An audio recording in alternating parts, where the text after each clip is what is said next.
What's the meaning of baler?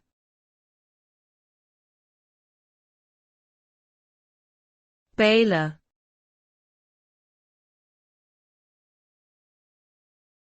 Baler.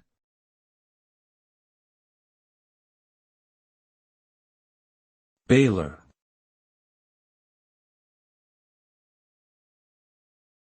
Baler.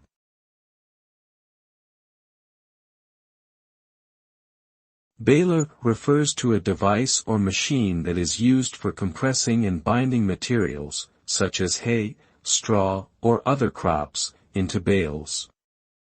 These bales are easier to store, transport, and sell. The process of baling involves compacting the material with the help of a press, and then tying it up with twine or wire. Baling is a common practice in agriculture and is carried out during the harvesting season. The word baler can also be used to refer to a person who engages in the activity of baling. Overall, the use of balers has greatly increased efficiency in agriculture and made it easier to handle and transport large quantities of harvested crops.